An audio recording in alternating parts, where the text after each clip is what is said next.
искам да ви покажа какво е хубаво да имате в градината.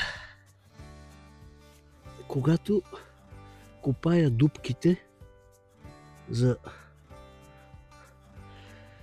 лавандулата, още на първите 10-15 см намерих ето тези черви. Ето вижте. Почвата е много хубава. Тук непрекъснато съм хвърлял трина, оборска тор. Вижте. Затова много трудно, бих казал, на някои хора им се получава, защото почвата трябва да е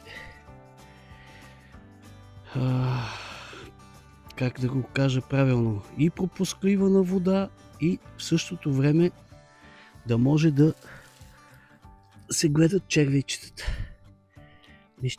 Вижте почвата каква е хубава. Но това не се прави за една година. Виждам много ютубъри, колеги показват, но само да ви кажа, това нещо се прави и този процес продължава много години. Много работа, много труд. Ето така, след като съм изкопал дупките 20 на 20, съм ги напълнил с разтвор от оборска тор и бавно ще си поемат разтвора и утре сутринта ще засадя бялата лавандула. Здравейте и от мен! Започваме засаждането на бялата лавандула, като подрязваме съвсем слабо корените. В ямките съм поставил по една лопата от компоста. Ето така.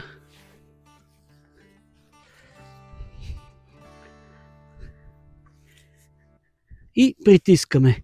Хубаво уплътняваме почвата. След това ще полеем. Ето така, притискаме. И сега ще засадим и третата.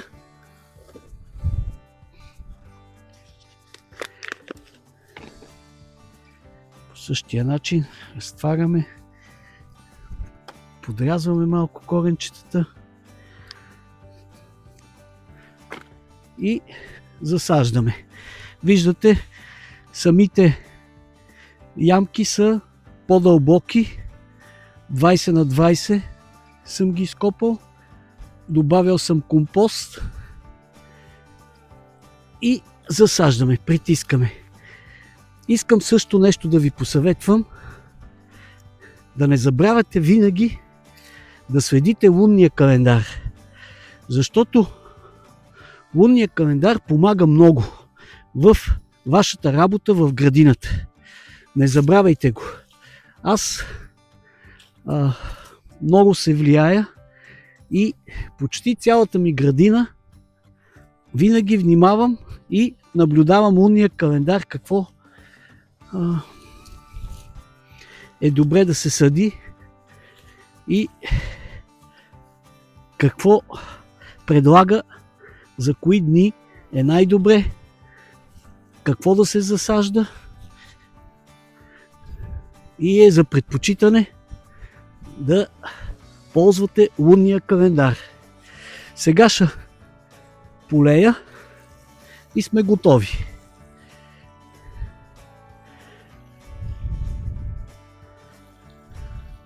При нас времето днес е топло, близо 18 градуса, което е много добре. В природата има над 30 вида лавандула. Тя е ценна заради етеричното си масло, използвано в парфюмерията. Лавандуловият цвят замества нафталина, като естествено средство срещу молци. Освен това е отлично медоносно растение, даващо Ароматен и качествен мед. Аромат, който не се забравя. Бяла лавандула. Засадихме днес бяла лавандула. Ако видеото ви е харесало, харесайте го и вие и се абонирайте за моя канал. Благодаря ви!